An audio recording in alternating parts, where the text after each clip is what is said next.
This is the Rip and Read featuring Curtis Sliwa. Now to the Bernard McGurk studios of 77 WABC and Curtis Sliwa. Well, let's catch up to the firewall that Noam Laden had put up, Nancy, when he came on the air at 7 o'clock on Saturday night.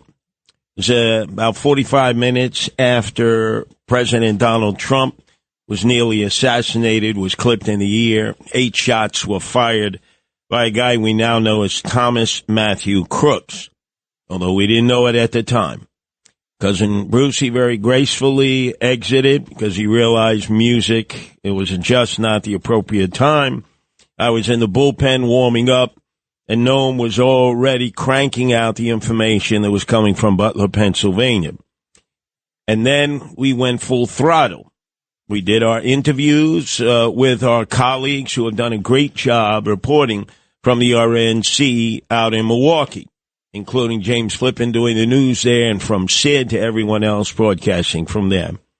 But we were holding it down here in our mothership connection, New York. And after we did the interviews with all of our colleagues in Milwaukee, it was 10 o'clock at night, and they were having a press conference at the location in Butler. You had the FBI director from Pittsburgh. You had the Butler police chief, you had the county sheriff, and you had the state commandante from Harrisburg of the state police, but nobody from the Secret Service. And we were perplexed. We took 10 minutes of a live feed. They said, we can't answer that. The Secret Service would know that. We can't answer that. The Secret Service would know that. And the Secret Service was nowhere to be found. And then all of a sudden, a deluge of information started pouring into the newsroom.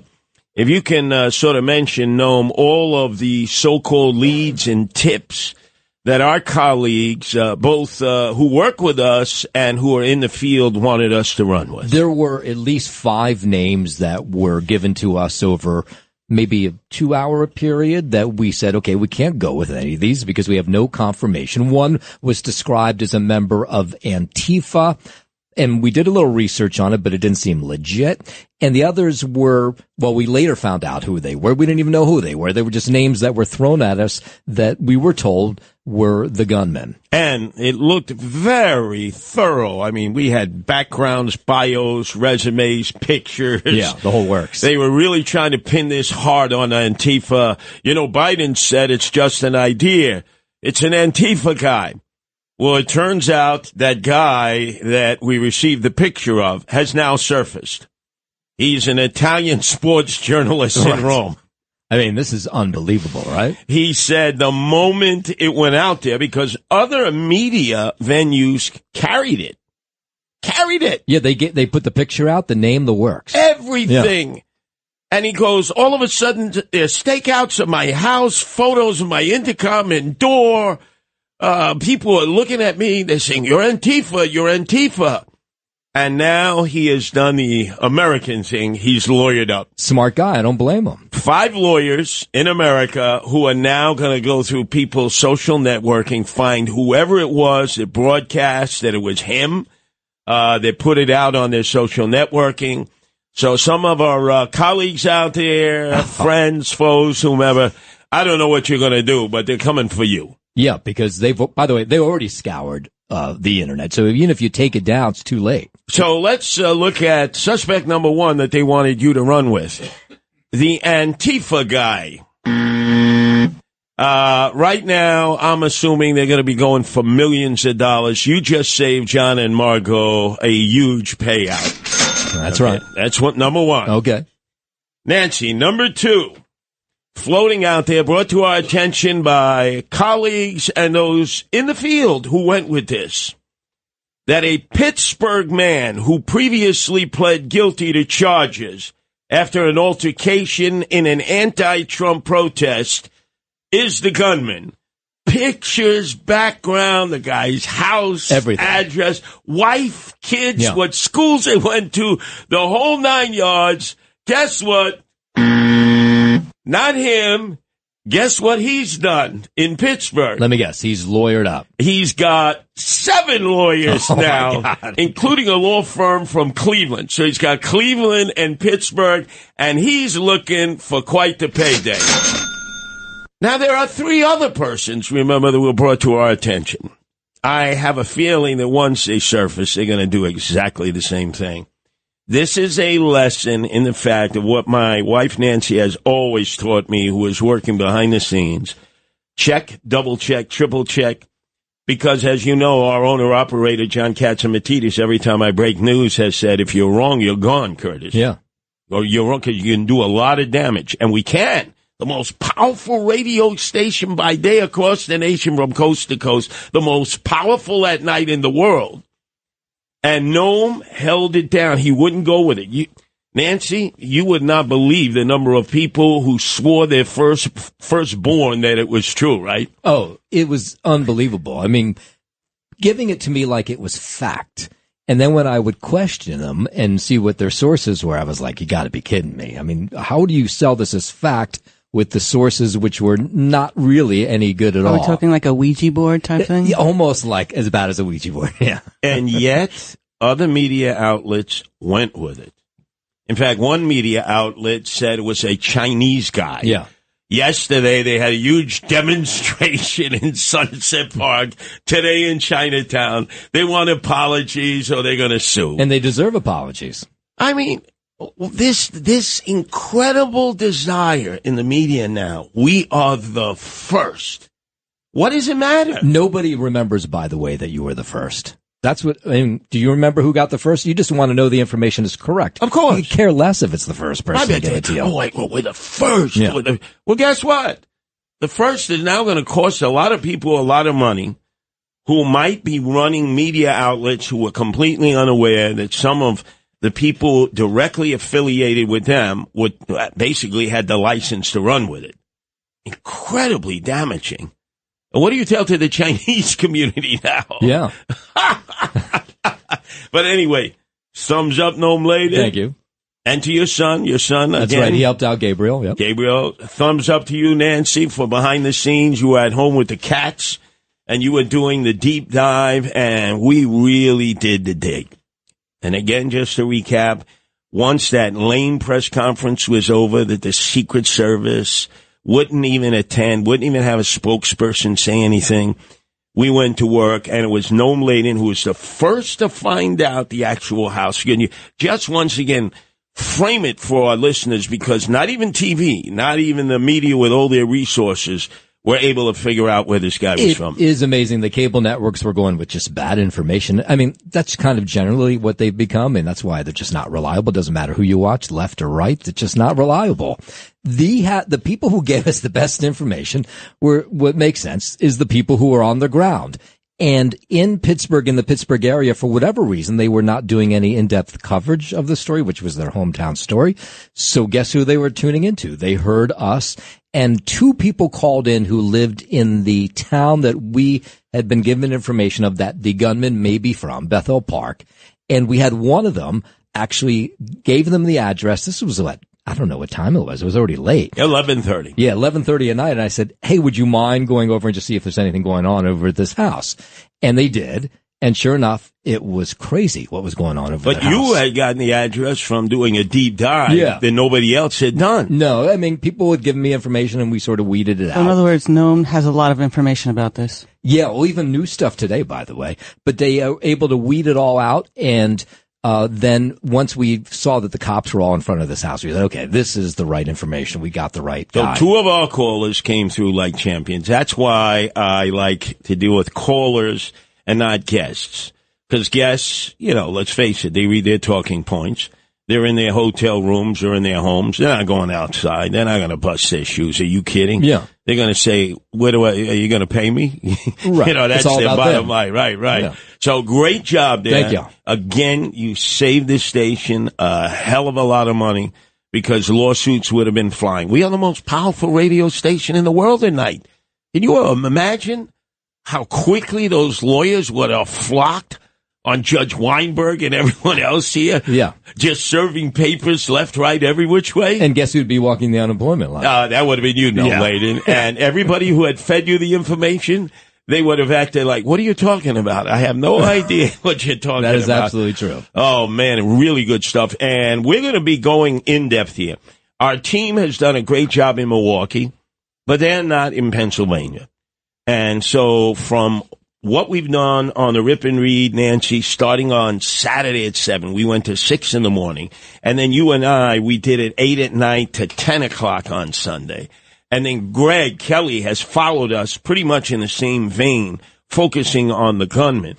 It's almost like they're doing the Milwaukee part. They're all over there. And we're left behind here, WABC. Frank Morano also late at night is doing it. And we're focusing on the gunman. And what is the absolute unbelievable statement by the FBI? Hey, there's nothing to this guy. There's nothing in his background. Pretty much they're like ready to close the investigation. No, they're ready to close the investigation. Yeah. Nancy, you've come up with, a ton of stuff. Noam, you've come up with a ton of stuff. I've come up with a ton of stuff. We're going to go into it in depth. But they're ready to basically close this investigation on this guy. Well, because they don't want to be involved in the blame game of who is at fault for screwing this up in a major way. But we do know now that there was the separation of powers, right? The Secret Service always comes in when it involves a political candidate like Donald Trump, the former president, of course. They're in charge of the security plan. But what they then do is they piece it out to other police forces and whoever else may be in the area. And in the case of Butler, Pennsylvania, they farmed it out to the sheriff's department and the local police department. And what you may find out, and I won't be shocked if this happens, is they will tell you that the perimeter, inside the perimeter of the rally was all about the Secret Service. They were in charge there. Outside the perimeter was the other local police forces. And so what you're going to find out, I think this is going to happen in the coming days, is they will point the finger at the local police forces because they gave them control of those buildings and they were supposed to be watching those buildings. So far Secret Service has taken the coat of omerta. So you've done a great job, Noam. It's time for you to exit, to continue your news reporting. Nancy and I, we've done the deep dive. We're going to start up next with Super Chicken because we have a sheriff and his deputies who are the biggest chickens in the world. We haven't had chickens like this since Parkland High School, remember, down in Florida, and Uvalde, where the cops just stood around. These guys deserve the Super Chicken Awards.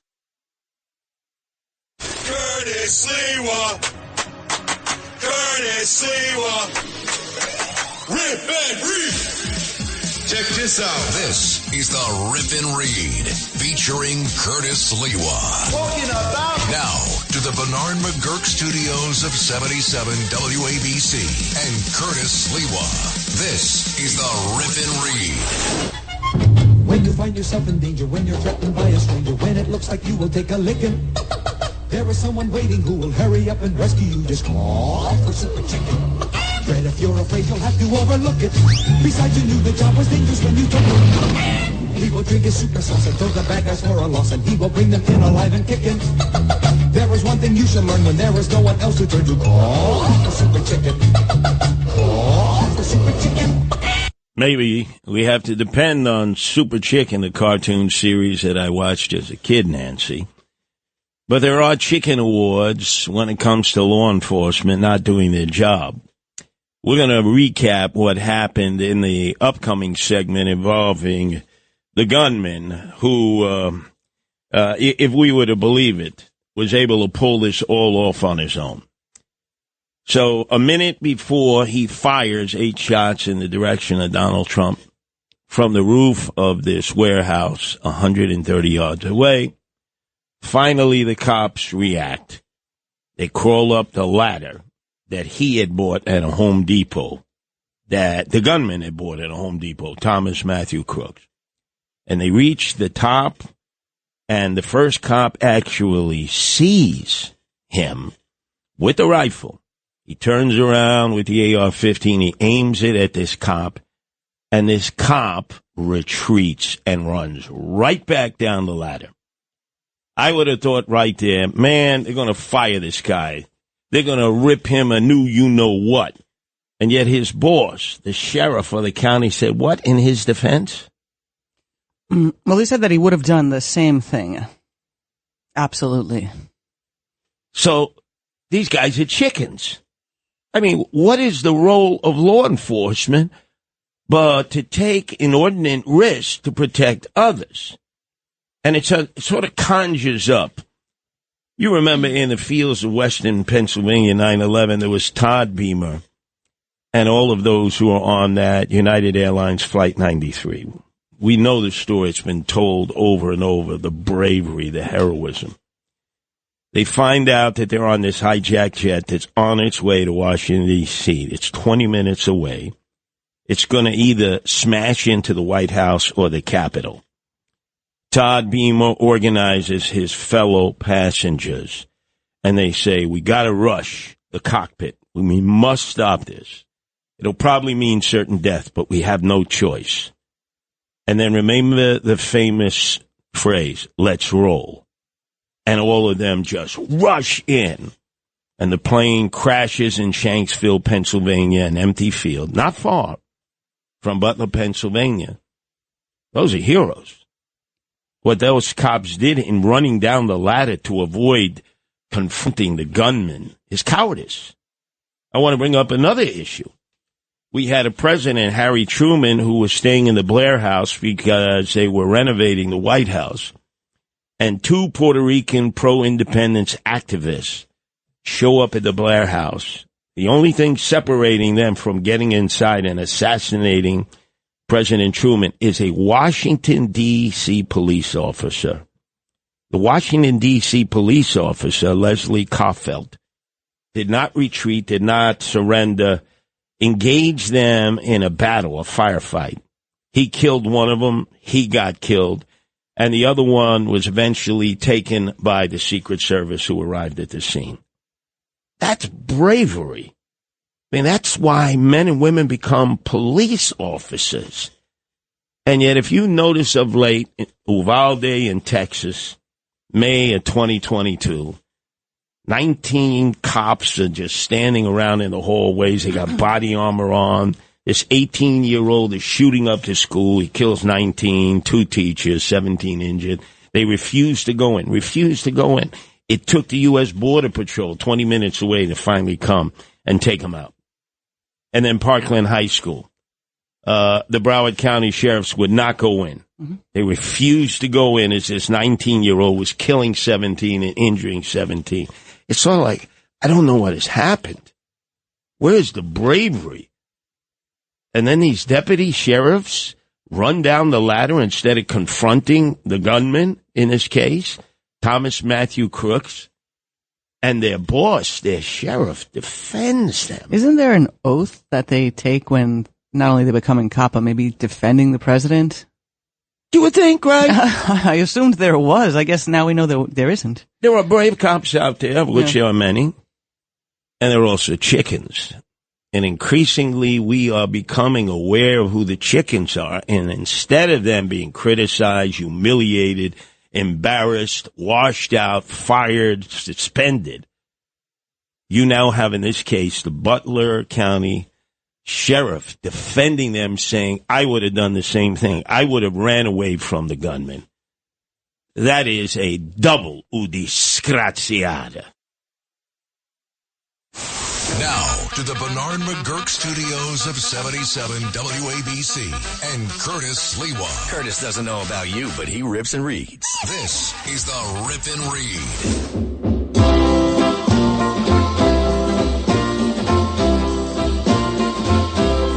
I'm just a lonely boy, lonely and blue. I'm all alone, with nothing to do.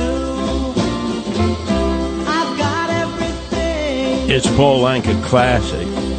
Should be the theme song for the guy who tried to assassinate President Donald Trump, Thomas Matthew Crooks. By the way, We have a verdict in the Bobby Menendez trial, the crook of all crooks, most crooked of crooked U.S. senators on the Hill. If we have it before we go off the air at 1, we'll have Noam Laden rush it in with what the verdict is. If not, I'm sure Greg Kelly will extrapolate on that.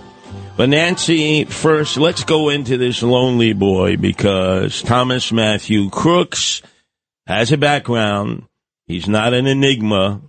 He's a well-known figure. It's not like he's been in hiding. What do we know about him personally?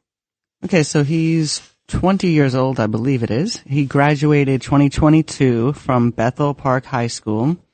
He worked at a local nursing home kitchen, just a short drive from where his house was.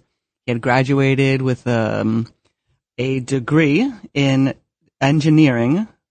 He also, he seemed to be, based on a lot of the interviews with people who knew him either through school or through his neighborhood or places that he went, he was definitely described as a loner. There was a little conflict in terms of whether he was bullied. Some say he was bullied all the time, and others said that most people just ignored him, or he just kept to himself and he never made any waves. So he was like a smart kid in school. Also related to, he was part of a gun club. So there's a little conflict as to whether he tried out in school and didn't make the team, because that was what was initially said. Although officially the school is denying that ever happened, which is kind of curious. But he definitely was part of a gun club. And aside from that, there's not a whole lot that's really known about him. He had, what was described as a normal search history, normal online history. They just got into his phone just recently, the FBI, so whether or not they're going to find anything from that, it's hard to tell.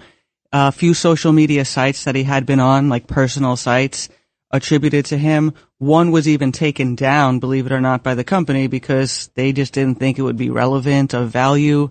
So, again, very little known about him, and everyone who is aware of him doesn't really know him too well, this kid.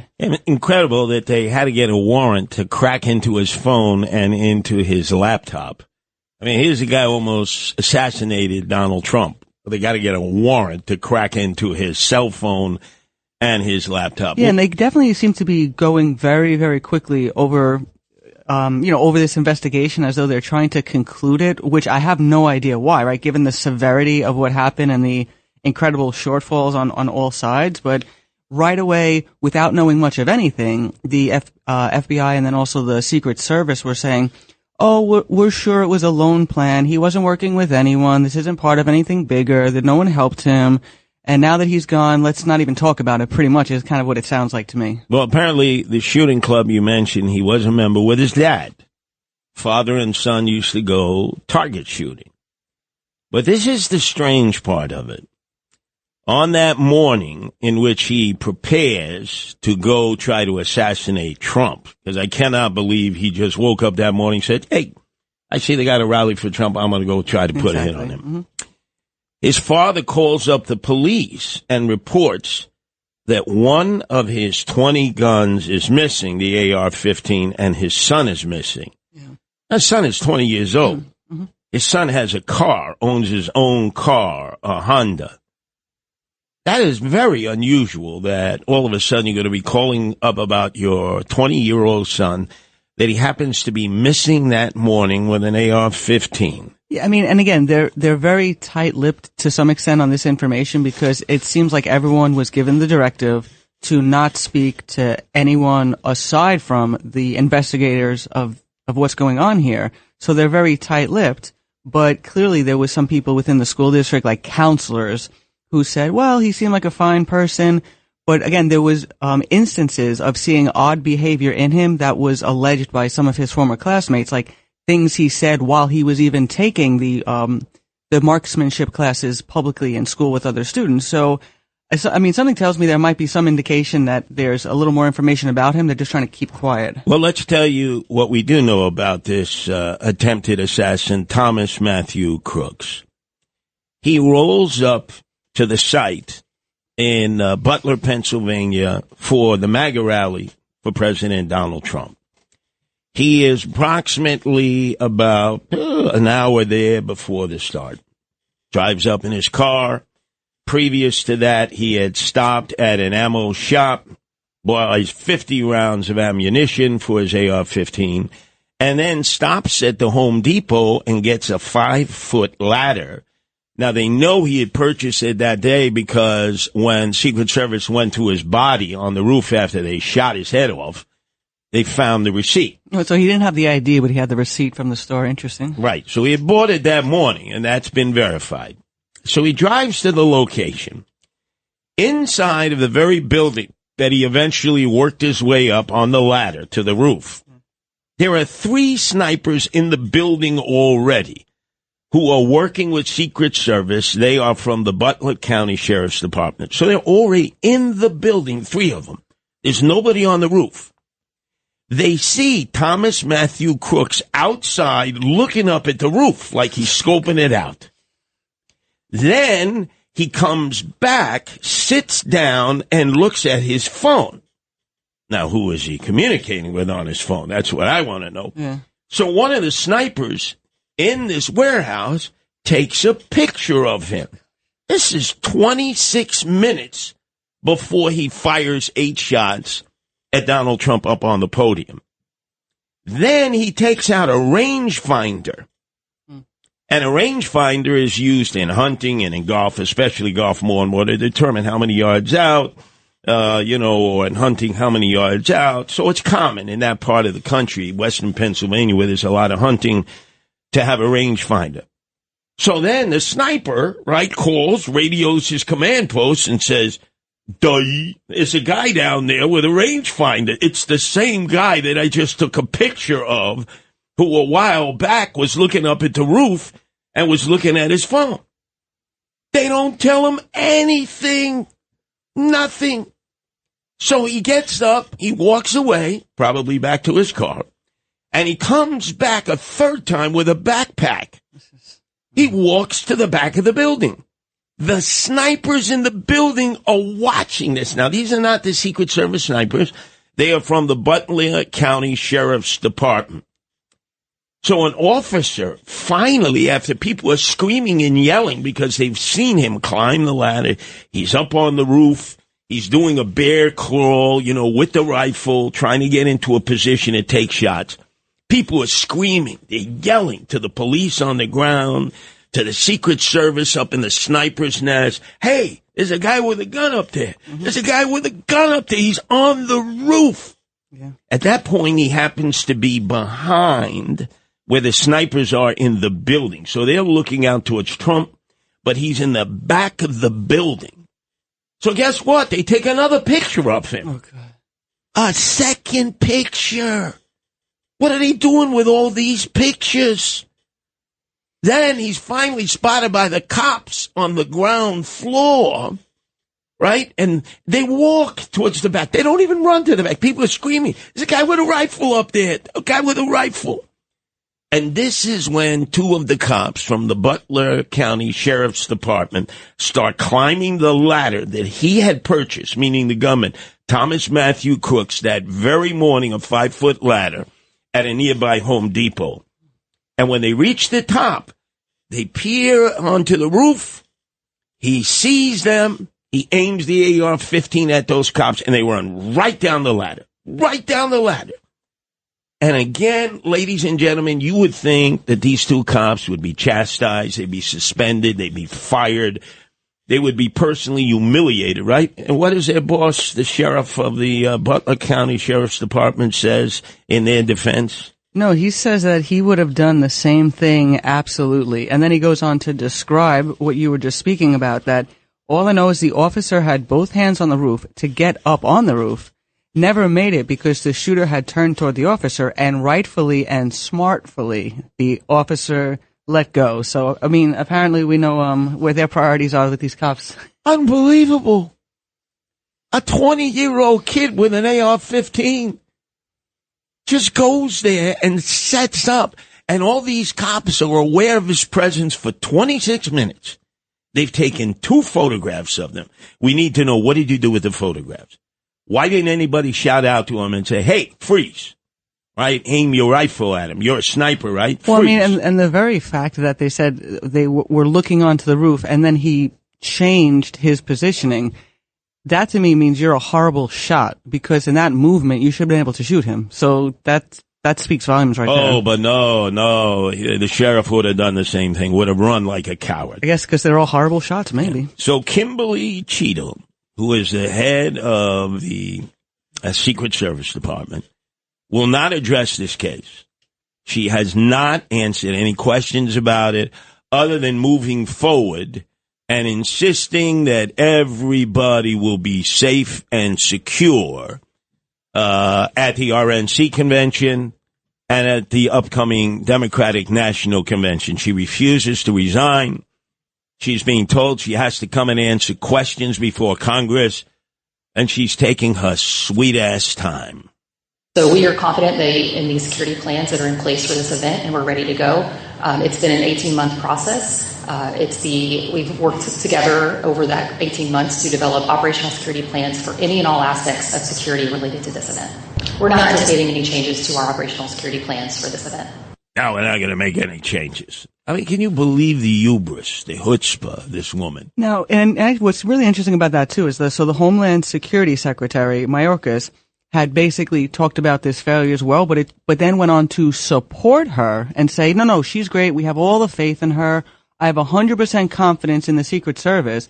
But you can see the disagreement between even this high level of service, where they said that he's stating that adjustments have been made, and that the former Secret Service says, they usually plan a few days before to make sure everything's in check. She's talking about 18 months. And no changes have been made. So they're not even on the same page when it comes to this high level of security. That's embarrassing. Well, let's look at the Secret Service agents. They had grabbed Donald Trump. They're removing him to the SUV as he's pumping his fist and saying, fight, fight, fight, fight.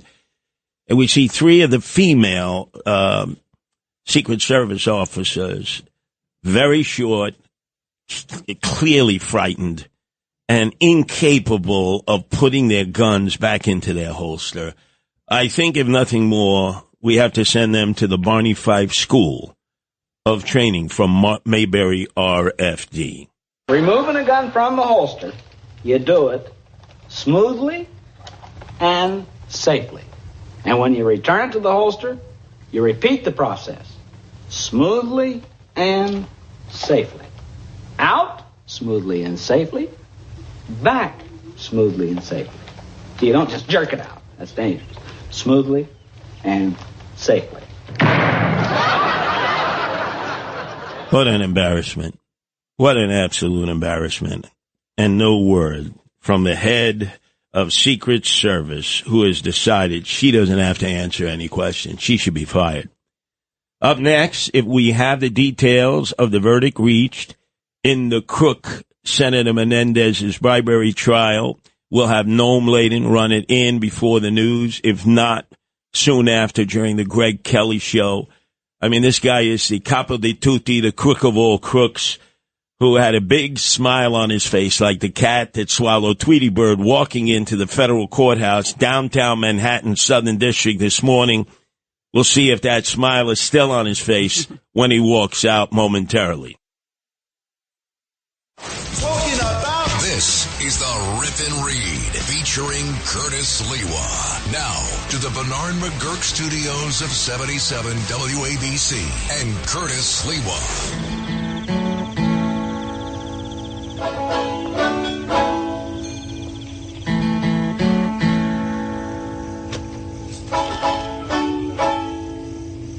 Hold on a second. We got it. Senator Menendez, the crook, guilty of conspiracy to commit bribery. So the judge has taken the stand. The jury is reading through the various charges. There are many felony charges. But Senator Bobby Menendez, crook of all crooks, is guilty of conspiracy to commit bribery.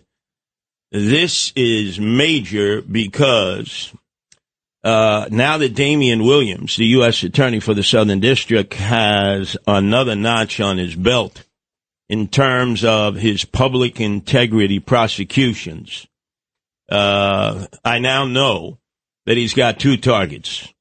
2 targets. And the 2 targets are Sean Puff Daddy Combs. There's already a grand jury hearing information about him. Drug trafficking, sex trafficking, and assault and battery in transporting women across state lines and men across state lines for the purpose of prostitution. And then, of course, there's Eric Adams, swagger man with no plan. There are 4 pending federal investigations against the mayor and members of his fundraising team, one of them by Damian Williams, one of them by the Eastern District, and then others against associates of his. So the verdict is clear. Bobby Menendez, who escaped the last time he was indicted by the federal prosecuting attorney in Newark with a hung jury, is now found guilty on the first of 5 counts, as the other counts are being read as we speak. For many of you, you have said, oh, he's not really a crook. He first was a target of the Barack Obama administration because, he stood up to Barack Obama, who had a relationship with Iran, and he denounced that, and you thought that right away that was retaliatory. You thought that it was retaliatory here. As Bobby Menendez found guilty on 6 counts. Good. He's a crook. Right down to the marrow of his bone. Yeah, tough break, Bobby.